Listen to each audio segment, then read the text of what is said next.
Hello everyone. ये हमारी series का 8th और लास्ट वीडियो होने वाला है, जिसके अंदर हम लोग बात करेंगे मुझे जो लगता है सबसे इम्पोर्टेंट टॉपिक एक प्रिपरेशन के टाइम पे जो सबसे इम्पोर्टेंट चीज़ होती है वो है मेंटल वेलनेस।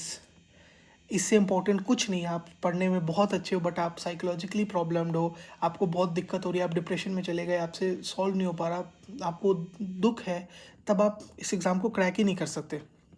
हम लोग इस वीडियो के अंदर बात करने वाले हैं कि कैसे आप अपने मेंटल स्टेट को काम, कंपोज और न्यूट्रल रख सकते हैं through out the preparation, so that आप एक बहुत ही अच्छे मेंटल स्टेट में इस एग्ज़ाम को क्वालिफाई करें।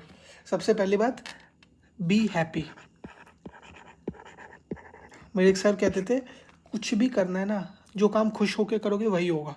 पूरे दिन दुखी की तरह बैठे हुए कि मुझसे ये नहीं हो रहा, वो नहीं हो रहा, वो नहीं, एकदम कुछ नहीं भी हो रहा तो खुश रहो। पढ़ाई अच्छी नहीं हुई, कोई बात नहीं, आज 10 बजे उठा, कोई बात नहीं, खुश रहो। बेसिक थिंग सबसे पहले हैप्पी रहना है। कोई भी सिचुएशन हो, कुछ नहीं भाई, हो जाएगा, कोई दिक्कत नहीं है। अगर आप खुश रहोगे ना, तभी इस लॉन्ग जर्नी में आप बर्नआउट नहीं फील करोगे। अगर आप पूरे दिन स्ट्रेस में रहते हो, बहुत खतरनाक शेड्यूल फॉलो कर रहे हो, खुश रहो। सबसे पहली चीज़ तो ये। दूसरी चीज़ मैं जिस पे बहुत ज़्यादा एम्फेसिस करना चाहूँगा, मेडिटेशन। मैं हर दिन जो मेरा जो शेड्यूल होता था 7 से 8, उसके बीच में 20 मिनट से 10 मिनट तक, इवन लास्ट के जब 1 महीना था तब तो मैं 1 1 घंटे मेडिटेट करता था। इसी मेडिटेशन के मैं आपको बेनिफिट्स, अनलिमिटेड बेनिफिट्स हैं for a student. First of all, आपकी काम काम माइंड को काम करता है, पेशेंस लेवल बढ़ाता है, उसके बाद हार्मोनल लेवल्स को चेंज करता है, आपके बॉडी के अंदर ऐसे हार्मोन्स के लेवल को सेट करता है ताकि आपको पूरे दिन थोड़ा हेड स्पेस अवेलेबल हो। और मेडिटेशन करने के लिए आप कोई भी यूट्यूब वीडियो सीख सकते हैं, कहीं से भी आप सीख सकते हैं। जनरली अपने ब्रेथ पे फोकस करके मेडिटेट किया जाता है। आपकी मेमोरी को बहुत ज़्यादा इंप्रूव करता है। मैं आपको बता रहा हूँ, मेडिटेशन मैंने जब शुरू किया, उसके बाद मेरी मेमोरी के अंदर ड्रास्टिक इम्प्रूवमेंट्स आई थी, और मेरी जो पेशेंसनेस थी वो भी बहुत ज़्यादा बढ़ी थी, कामनेस बढ़ती है। तो meditation is very much good thing for a student, जो कि प्रैक्टिस करना चाहिए। नेक्स्ट चीज़, talk to parents and siblings. मैं अपने दिन में कम से कम 1 घंटा घर पे बात करता था, टोटल मिला दे तो। आप सोचोगे भाई यार इतना टाइम है तेरे पास, 1 घंटा घर पे बात कर रहा है। तो मैं आपको बता रहा हूँ, ये चीज़ मेरे मेंटल वेलबींग के लिए बहुत ज़्यादा इम्पोर्टेंट थी। घर पे बात करने से क्या होता है, एक माइंड फ्रेशनेस होती है, आपको होम सिकनेस नहीं होता। होता क्या है कि अगर आप घर पे बात करोगे तो उस 1 घंटे के लिए आप अपने घर पे पहुंच गए, अपने पेरेंट्स के पास पहुंच गए, अपने लविंग वंस के पास पहुंच गए। तो इससे क्या होता है कि आपको एक सेंस ऑफ जो होम सिकनेस होती है वो नहीं होती है। आपको लगता है कि आप अब घर के पास हो, आपको पेरेंट्स का सपोर्ट मिलते रहता है। और मान लीजिए कई बार ऐसे दिन होंगे, लो डेज होंगे, जिस दिन आप बहुत ही लो फील कर रहे होगे कि आज अच्छा नहीं है, तो उस दिन ये बहुत हेल्प करेगा। आपके पेरेंट्स आपको बात करेंगे, गाइड करेंगे, मोटिवेट करेंगे। पेरेंट्स से 1 घंटा दिन में, बीच बीच में स्लॉट्स में, एक ही बार में करना है, आपको जो पसंद है उस तरीके से। मेरे हिसाब से पेरेंट्स, सिबलिंग्स, जिनके साथ आप खुल के मजाक से, दोस्तों से बात कर सकते हो, कुछ टाइम आपको अपने दिन में ऐसा देना है जिसमें आप खुल के बातें कर सकते हो, थोड़ा आराम से खुश हो सकते हो, हंस सकते हो, ऐसी बातें ज़रूर करनी। नेक्स्ट बात, ये मैंने इसके ऊपर पहले ही बात कर लिया, phone is inversely proportional to selection. Please मेरी बात मानो, छोटा फ़ोन ले जाओ। 50% तो तुम 50% पॉपुलेशन से तो ऐसे ही आगे आ गए, है ना। कंपटीशन में 50% बच्चों के पास फ़ोन है और 50% के पास नहीं है। जिनके पास नहीं है, प्रायोरिटी उनकी है। दूसरी बात, इट इज़ इम्पॉर्टेंट, अब मैं लास्ट में ये बात करना चाहूँगा, जो नीट का एग्ज़ामिनेशन है ना, आप पूरी सब कुछ अच्छे से फॉलो करोगे, पूरी मेहनत करोगे, तब भी चांसेस हैं कि आपका एग्ज़ाम नहीं क्रैक होगा। This is the truth. इस एग्ज़ाम का डिफ़ॉल्ट ही मोड ये है कि आपका सिलेक्शन नहीं होगा। तो आपको, मतलब मैंने इस चीज़ को रियलाइज़ किया था अपने प्रिपरेशन के बीच में, कि इस एग्ज़ाम में 24 लाख बच्चे, वो मैंने भी फर्स्ट वीडियो में बताया था कैलकुलेट करके कि 30 ही हज़ार है। बट फिर भी 3 में से 1 ही बच्चे का सिलेक्शन होगा। वो 30 हज़ार के 30 हज़ार कैपेबल हैं, वो 30 हज़ार बच्चे सारे के सारे सिलेक्ट होने के लिए वो हैं। बट मैं तो कहता हूँ, जो टॉप के 50,000 बच्चे होते हैं, 1 लाख बच्चे होते हैं, ये सारे बहुत ही ब्रिलियंट स्टूडेंट हैं। बट एग्ज़ाम के दिन क्या ऐसे सर्कमस्टांसेस हो सकते हैं, मान लीजिए आपने पूरे साल पढ़ा, लास्ट मंथ आपके साथ प्रॉब्लम हुई, आपने, कुछ बच्चे शायद लास्ट के 3 4 महीने पढ़ के अच्छा स्कोर कर ले, तो कुछ भी हो सकता है। तो उसके लिए मैंने ये सोच लिया था, पहली चीज़, कि मुझे क्विट नहीं करना है। कई ऐसी सिचुएशंस आ सकती हैं प्रिपरेशन के दौरान जब आप एकदम मेंटली लो पॉइंट पे होगे। आपकी, मेरे साथ मतलब मैं अपने एक्सपीरियंस बताऊँ, एक ऐसा टाइम था जब मेरी तबीयत बहुत ज़्यादा ख़राब थी। मतलब बहुत ही ज़्यादा तबीयत ख़राब थी। तो उस टाइम पे आपका रियल कैरेक्टर आपके बाहर आता है। सो आपको एकदम मज़बूत रहना है। हमारे सर कहते थे कि इतना मज़बूत रहना है कि खुद तो को मतलब मज़बूत रहो और दूसरे को दिक्कत है तो उसको भी सही कर सको, इतना मज़बूत रहना है। तो कोई भी कई ऐसी सिचुएशंस आएँगी जब मेरी जैसे बहुत तबीयत ख़राब हुई थी, तो तब आपका रियल कैरेक्टर आता है कि आपने एक डिसिप्लिन रूल बनाया कि रोज़ क्लास जाना है, एक भी दिन मिस नहीं करना है। तो उस दिन अगर आप क्लास जाते हो ना, तब आपका रियल कैरेक्टर, भले ही आपको दूसरी क्लास में वापस आना पड़ा हो। मुझे सेकंड क्लास में वापस आना पड़ा था, इतनी तबीयत ख़राब थी। बट मैं गया था, मैंने अपना वो काम किया था। वही एक टाइम था और 2-3 1-2 क्लासेस, 1-2 लेक्चर्स मेरे और मिस हुए होंगे टोटल। तो आपको इस टाइम पे जो आपका जो लूज़ लास्ट वो पॉइंट आएगा जब आपको लगेगा अब नहीं हो सकता है, तो ये मत सोचो कि नहीं हो सकता है। अगर आपके पास 4 महीने भी बचे हैं, 3 महीने भी बचे हैं, 2 महीने भी बचे हैं, मैं कहता हूँ इट्स पॉसिबल। काम करना तो शुरू करो। आपको जितना लगता है ना कि आपको नहीं आता है, उससे बहुत ज़्यादा आपको आता होता है। तो आपको बस काम करते रहना है। ये फल की चिंता नहीं करनी है। ये लोगों को लगता है फल की चिंता करेंगे नहीं तो मोटिवेट कैसे होंगे? बट मेरी बात मानो, 99% चांसेस हैं कि आप पूरी मेहनत कर आप 99% चांसेस हैं। एक डिफ़ॉल्ट मोड ये होता है कि आपका सिलेक्शन नहीं होगा, क्योंकि हर बच्चा ये सब चीज़ें फॉलो नहीं कर पाएगा, है ना? किसी के पास फ़ोन होगा, किसी के पास कोई और डिस्ट्रैक्शन होगी, हर किसी की तबीयत ज़्यादा ख़राब हो जाएगी, हर बच्चा फॉलो नहीं कर पाएगा। तो कभी भी ना उस मैं मेरा जैसे सिलेक्शन हो चुका है, तो अगर मुझसे पूछा जाए कि आपके लिए सिलेक्शन हो गया तो सक्सेस हो गई, इस एग्ज़ाम में सक्सेस हुई।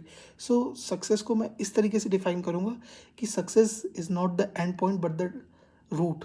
मतलब जो डेस्टिनेशन पे जब मैं पहुँच गया हूँ ना, ये सक्सेस नहीं है कि बहुत लोग मतलब सब लोग तारीफ़ कर रहे हैं या जो बात हो रही है वो सक्सेस नहीं है। सक्सेस वो दिन थे जब मैं प्रिपेयर करता था, वो प्रिपरेशन फ़ेज़ मेरी सक्सेस थी। हर दिन मैं खुश होता था, मुझे आज भी याद है। मतलब लोग प्रिपरेशन करते वक़्त पूरे डिप्रेस्ड हो जाते हैं। मुझे जो मैंने ये चीज़ें बताई, अगर आप इन चीज़ों को सही तरीके से फ़ॉलो करोगे, खुशी-खुशी आराम से सिलेक्शन होता है। थोड़े हार्ड डेज़ आते हैं, बट उनको क्योंकि आप इतने खुश रह रहे हो, वो टैकल कर लोगे। सो कभी भी आपको लो पॉइंट्स आएँगे, तो आपको ये सोचना नहीं, आप प्रिपरेशन इसलिए करो क्योंकि आपको करना है। आपको पैशन है, उस चीज़ को फ़ॉलो करो, एक ट्राई दो। कभी भी फाइनल रिज़ल्ट के बारे में मत सोचो कि मेरा होगा कि नहीं होगा। अगर आप ये सोचने पे आ गए ना, तो फिर बहुत दिक्कत हो जाएगी। ये आपको डिस्ट्रैक्ट कर देगा। आपको इस नेगेटिव थॉट पे जाना ही नहीं है। होगा या नहीं होगा, वो बात की बात है। क्या मैंने अपना 100% दिया उस एग्ज़ाम हॉल में घुसने से पहले? उसके बाद मुझे हिंदी के पेपर बढ़ गए, स्कैम हो गया, व्हाटएवर, उससे मुझे फ़र्क नहीं पड़ता है। बट द पॉइंट इज़ कि जिस दिन एग्ज़ाम था, जब मैं एग्ज़ाम देने जा रहा था, क्या उस टाइम पे मुझ में ये कॉन्फिडेंस था? शायद कॉन्फिडेंस ना हो। आपने बहुत अच्छे से प्रिपेयर किया होगा, मेरे साथ हुआ था। मैंने बहुत अच्छे से प्रिपेयर किया था, बट लास्ट में मेरा कॉन्फिडेंस हिला था। और इट्स नेचुरल, सबका हिलता है। आपको डरना नहीं है, आपको उस काम को कंप्लीट करना है। इस रेस में अगर आए हो तो कंप्लीट करो। अगर आपको बीच में आपके 2 चैप्टर छूट गए, 4 चैप्टर, मेरा एक दोस्त था क्लास में, उसका सिलेक्शन हुआ इस साल, उसका बीच में उसको डेंगू हो गया था। उसके मुझे लगता है कम से कम 1 महीने क्लास छूटी थी। स्टिल अगर 2 चीज़ें हो सकती है, एक थॉट हो सकता है कि मेरी क्लास छूट गई, अब तो मेरा सिलेक्शन ही नहीं होगा। उसका थॉट था छूट गई, फिर पढ़ लेंगे। उसने पूरा कोप अप किया और उसने एक क्लास छूटने के बावजूद सिलेक्शन लिया। तो आपको ऐसे सिचुएशंस आएँगे, और इवन कई बार क्या होता है, आप पूरी मेहनत करोगे, आपका सिलेक्शन नहीं होगा, तो उस टाइम पे लो फ़ील नहीं करना है। इसलिए अगर आपका और पैशन बचा है तो कंटिन्यू करिए, वरना और कुछ करिए। बट कभी भी हार नहीं माननी है जब तक गेम है। एग्ज़ाम जिस दिन दे दिया, उसके बाद चिल करो, उसके बाद सोचते रहो जो करना है करो आगे। लेकिन जिस दिन तक एग्ज़ाम दे रहे हो ना, उस दिन तक आपको पूरी तरीके से बस इस चीज़ से दूर रहना है कि मेरा होगा कि नहीं होगा। अगर फिर भी कुछ सोचना ही है तो सोचो कि होगा तो क्या होगा? इमेजिन करो उस चीज़ को। बट ऐसा भी नहीं कि उसको सोचते-सोचते इतना इमेजिन कर लिया कि वो इमोशनली उस चीज़ से अटैच हो गए। बस उसे सोचिए, उसके बारे में देखिए। नेचुरली सब लोग सोचते हैं, बट नेगेटिव थॉट से बच के रहना होता है। और ये जो मैंने आपको मेंटल वेलनेस पे चीज़ें बताई, ये आपको हेल्प करेगी इन चीज़ों से बचने के लिए। सो ये हमारी सीरीज़ का लास्ट वीडियो था। इस सीरीज़ के अंदर हम लोगों ने बहुत अच्छे से कई सारे टॉपिक्स को, जो मुझे लगा कि इम्पोर्टेंट होने चाहिए, उनको डिस्कस किया। ऐसे कई टॉपिक हैं जो इसमें शायद मैं टच ना कर पाया हूँ। उन चीज़ों को आप मुझसे क्वेश्चन पूछ सकते हैं कमेंट्स के अंदर। ये पूरी नॉलेज जो थी मेरे नीट के एक्सपीरियंस के ऊपर थी। मैंने आपको अपने सारे एक्सपीरियंस शेयर किए, मुझे जो लगा उसके बारे में मैंने आपको बताया। आई होप ये सीरीज़ आपकी लाइफ में एक वैल्यू ऐड करेगी, और आपको पसंद आई होगी। Sorry for the boring nature क्योंकि कई जगहों पे सिर्फ ये लिखा हुआ दिख रहा है और मैं कुछ बोल रहा हूँ। सो लेकिन अगर आप प्रिपेयर कर रहे हो ना, तो शायद आपको, आप समझो कि आपको एक बड़ा भाई आपको हेल्प करना चाह रहा है, जो आपको अपने एक्सपीरियंस बता रहा है और आपको बता रहा है कि कैसे आप इम्प्रूव कर सकते हो। कभी भी टेंशन हो, कोई टेंशन नहीं लेनी है। जब भी ऐसा लगे कि अब नहीं हो रहा है, एक छोटा सा ब्रेक लो, बाहर जाके घूम के आओ, थोड़ा कुछ खा पी लो, दोस्तों से बात करो, घर पे बात करो, मज़े करो। किस दिन लगे ना कि बहुत टफ हो रहा है, बहुत टफ हो रहा है, उस दिन सो जाओ। पर मैं, लोग इंडिया के अंदर अपने मेंटल वेलबींग पे ज़्यादा फोकस नहीं करते, पर मेरा मानना है कि ये सबसे इंपॉर्टेंट है। अगर आपका मेंटल स्टेट अच्छा है, अपने आप सारी चीज़ें अच्छी होंगी। तो जैसे ही कभी भी लो फील करें, एकदम कोई बात नहीं, एक दिन का ब्रेक ले लो आराम से। और दूसरी बात, क्लास कभी नहीं छोड़ना। बाकी सबका जो जो, बस ये याद रखना, अगर मेहनत करोगे, सारी चीज़ें पे, सारी चीज़ों को फोकस करोगे, सिलेक्शन हो जाएगा। मुझे भी लगता था, मैंने पूरी मेहनत की है, तब भी नहीं होगा। मुझे तो लास्ट जिस दिन मैं एग्ज़ाम दे रहा था ना, उस टाइम तक मुझे लग रहा था कि मैं पक्का कुछ ब्लंडर करूँगा। जब बाहर जाऊँगा, जोड़ूंगा तो देखूँगा क्वेश्चन नंबर ए का बी। एग्ज़ाम देते देते मुझे थोड़ी खुशी हो रही थी कि क्वेश्चन बन रहा है, अच्छे जा रहा है। पर फिर भी मैं अपने आप को कंट्रोल में रखा और मैं ये बार बार सोच रहा था कि जब बाहर निकलूंगा ना, तो ब्लंडर ही किए होंगे सारे, कोई को किसी को कुछ मार्क कर दिया होगा, बट ऐसा नहीं हुआ। तो डर सबको लगता है, इससे पास थ्रू होना बहुत ज़रूरी है। जिस दिन आपने क्विट कर दिया, पढ़ना ही बंद कर दिया, तब तो सिलेक्शन होने के चांसेस ही ज़ीरो हो गए। लेकिन अगर आप एंड तक पहुँचे रेस के, तो 50% तो तब आप आगे हो गए जब आपने फ़ोन छोड़ दिया, और 50% बच्चों से आगे आप तब हो जाओगे जब आप रेस के एंड तक पहुँचोगे, सिलेबस कंप्लीट करोगे। So that's all from my side. Hope आपको ये वीडियो बहुत पसंद आया होगा, ये सीरीज़ पसंद आई होगी। अपने सारे दोस्तों में शेयर करिए अगर आपको लगता है कि ये अच्छा, उनको भी वैल्यू ऐड कर सकता है। Thank you for watching.